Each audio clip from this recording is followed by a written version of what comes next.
The Presbytery of Chicago serves and supports nearly 25,000 members and more than 84 dynamic, diverse congregations and worshiping fellowships in the Presbyterian Church, USA.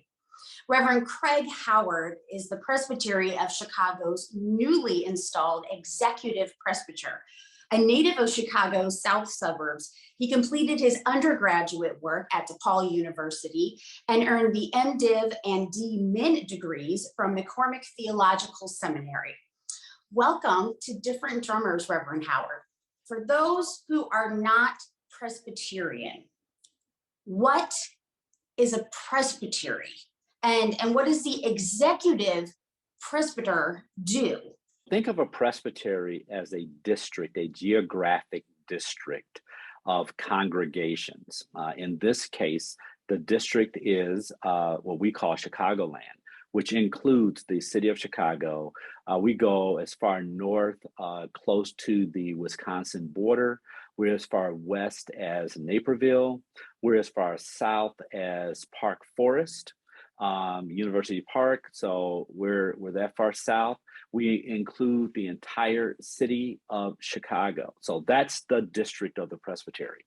As presbytery executive, this is a very good question because when I'm traveling and people ask me, what do I do for a living? I always hesitate. My number one line is if I tell you I have to kill you. But other than that, I will say I'm a pastor. But they'll then say, well, where's your congregation? Then I'll say, well, I'm a pastor to 84 congregations because I am the pastor to the pastors. That's how I see my primary work. But more to it, I'm also the chief administrator of the presbytery. I'm the one that tries to keep the wheels rolling and keep things online and on target, based upon the goals of the presbytery that are set by the various entities, committees, commissions, etc.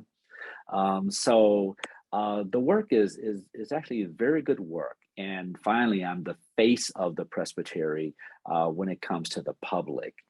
And the other reality is I take the responsibility when things don't go well and take very little credit when things go very well, because I have very good people who serve in the presbytery as volunteers and staff. Wow.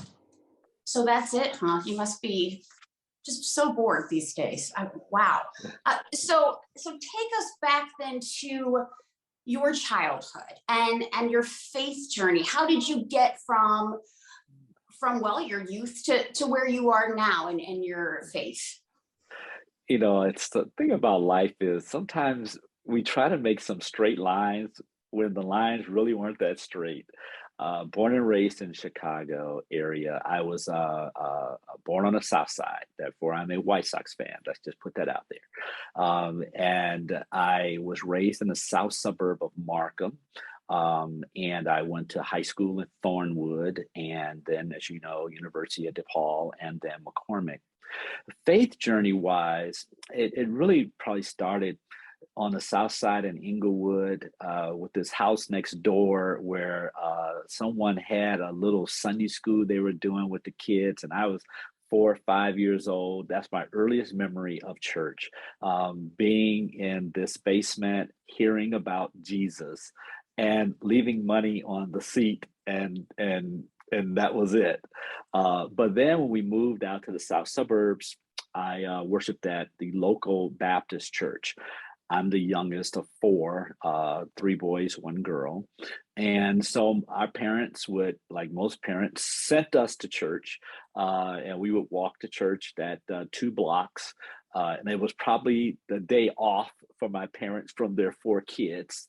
And so that's where I was kind of nurtured. Again, lots of Sunday school. So then when I went off to college to DePaul, I stayed on campus. That is when I had what I would call a Pentecostal experience, where I became part of the Pentecostal church. And it was a very powerful and moving experience that basically helped me to learn to just love Jesus, just fall in love with the Lord, if you could put it that way. The blessing was that at DePaul, you have to take courses in philosophy and religion. And so as I was having this paradigmatic experience, I was also reading Tolstoy and Nietzsche and learning about all these different ways of understanding this thing called the Christian faith. So I continue to evolve in terms of wanting to go to seminary.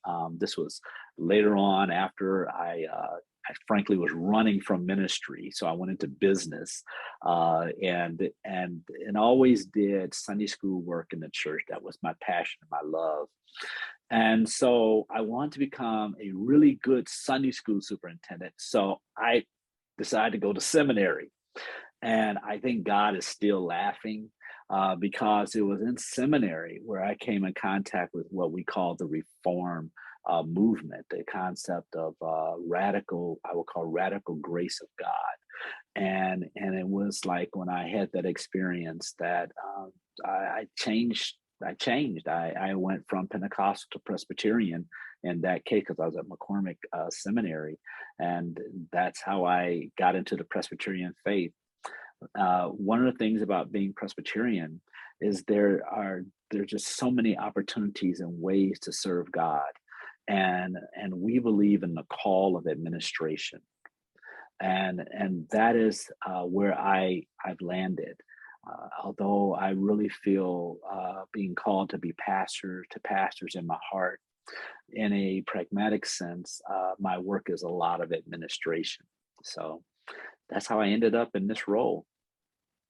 Wow. And I find the more we try to run away from our calling, it catches up to you, whether you're ready for it or not. And so, wow, thank you for that. That's a powerful. Well, one of the things I did in my early, Christian career was I was the director of admission and recruitment for McCormick Theological Seminary. My job was to find the best and the brightest across the country and frankly across the world to come to McCormick for theological education. And I would talk to a lot of people about their call. And the way I describe a call is it's like a toothache. It just won't go away. And the other important thing about a call is it's not like you're gonna sense the call of God, you're gonna do this work and then it goes away. No, there's a continual drawing out that God does for us. Call is from the Latin voice. There's a continual hearing and listening and almost dialogue that happens with our lives and our call with God. So things continue to evolve.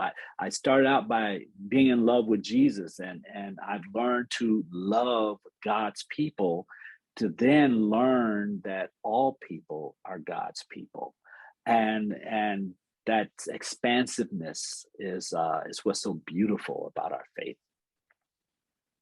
Well, I'm taking notes. This is really good. Thank you. Let's talk about the pandemic, because that is hot button item here. And so what have you experienced in terms of what the pastors have had to deal with, congregations? Have you seen any challenges, changes? Of course, yeah. So, the Presbyterians are known as the frozen chosen. And there's one thing we have never been good at is change. Well, the pandemic changed all of that. What the congregations learned is that they can adapt, that they set up their online worship services. It started very basic, to put up a camera and get on the camera, to now it's getting more and more sophisticated. Because what we're learning now in this place of the pandemic, the big question is, are they coming back? Are they coming back? And the challenge of that question is that it's kind of a backward looking question, right? We had this thing that we call church. We want to have that same thing again. Are they coming back? But one thing we know about our God is a forward looking God. And so what is it that we learned in the pandemic can we carry forward? We learned that we can change. We learned that we can adapt. We learned that there are people who are not physically in our building that are very interested in what is going on in this geographic space. So the challenge then is, how do we cultivate that new audience? How do we, through an online experience, give people that sense of transcendence that happens if you are in the same space, right? So that suddenly, what does it mean to have the presence of God is expanded beyond a building into wherever people are as they are observing this worship service. This then takes another level when you talk about doing the work in the church, committee work, and how do we involve people in this work? How do we do sacraments over the wires? And that's kind of what the pandemic showed us. The thing it showed us is that it's possible to keep pushing that edge, and don't be so quick to try to go back to what we had. Because truth be told, what we had wasn't doing all that great. So there's an opportunity for us to perhaps be a new creature in Christ.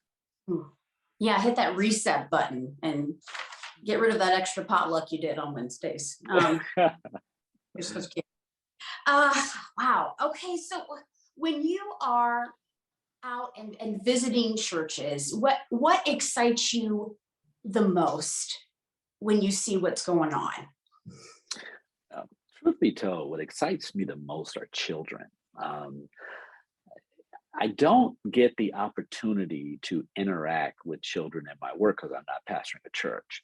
I try to preach almost every Sunday, a different congregation, and they have different levels of children participating. My congregations range in size from maybe 14 to 5,000. And so you never know what you're going to get. But boy, when I have that chance to do that children's sermon, that really excites me. I'm just telling you what excites me. I know we want to talk about kind of like, what our church is doing, but I don't know what it is about kids. I didn't think about that one. Why is it that seeing that unexpected twinkle in their eye, trying to take this sermon that I've worked on and, you had to get your words just right. But now how to reduce that to a way that children can understand, and knowing that when I'm talking to those children, I'm talking to those people in the pew as well, right? So what is the essence of what I'm trying to say? So I like all that and just the fun of it. So when I'm out there, I've seen some very exciting things as I've seen congregations face outward and go, what can we do to help build community? What are the needs of this space, this community that we are in? How can we help to meet those needs? The other big question I'm challenging churches to ask is, what does this church look like in the eyes of the community? Instead of us constantly trying to force the idea of who we are upon them, who do they think we are? How are they interacting with us right now? This physical building, as well as these various things that we're doing. I love it when I see churches that have, for example, started food pantries because they have seen a need, but not just a food pantry, come and get food, but food pantries where they're learning the names of people. They are creating relationships with people. I have one church that has a food pantry that they began with a school. That school building is right next door. Been right next door for years. But now they finally went in and have gotten permission to learn who these kids are, who these families are. They come pick up bags. And they found out that people who are volunteering for the food pantry are not necessarily members of the church. They're members of the community that are saying, we want to help to be part of the hunger challenge in our community. I have another church that's dealing with mental health, what they call the health of the whole person. So they have contracted with professional counselors who are available to talk with members of the community by Zoom about mental health. And then in the church itself, they're doing exercises for the seniors. They're doing martial arts for the kids. They're doing all these activities to say, this church is your church. And that's the most exciting parts that I'm finding.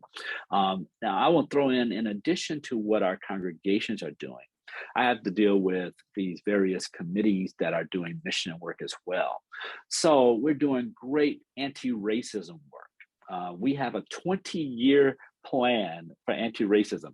Now, everyone knows no one should have more than a 3-year plan these days. But a 20-year plan is saying this thing wasn't created overnight. This terrible undercurrent that exists in almost everything in the city of Chicago is going to take time to dismantle. It's systemic that must be dismantled. I'm excited about what we're doing with eco-justice and trying to connect with various ways that this presbytery can help promote the idea of creation as God's gift to us, that we are stewards over and have a responsibility for. And all of this is related because it's all justice. It's all about justice. So those are just some things, I'll throw out there, what I've seen. Well, back to you and how you care for you as the pastor to the pastors. Mm-hmm. People of faith often feel that they need to give until the well runs dry. How do you feed you as a pastor and an overseer? Like most pastors, I struggle with this. I'll run several weeks before taking a break. And my wife is the first one to say, Craig, what are you doing? But what I try to do is my thing. I enjoy going to movies. And I have been going to a movie every week since the mid-1990s. And for the first time, I stopped during the pandemic. And now I'm getting back into the role of going to movies. I enjoy photography and just walking around through nature. I'm really good at nature photography, not too good at people photography. I'm working on it. But I enjoy just taking my camera and just going someplace and just walking and taking pictures. I enjoy exercise. I enjoy walking. I try to do about 15 to 20 miles a week to walk. And I enjoy trying to keep my body healthy. The one thing I believe is that if I go down, that's not a good thing. So I do try and be diligent. I'm not as good as taking a day off, but I'll take an afternoon off. And I'm working to get, a whole day. But that's where things are right now. And that's, just being honest, that's where it is. Mm-hmm. Yeah, I appreciate that. Absolutely.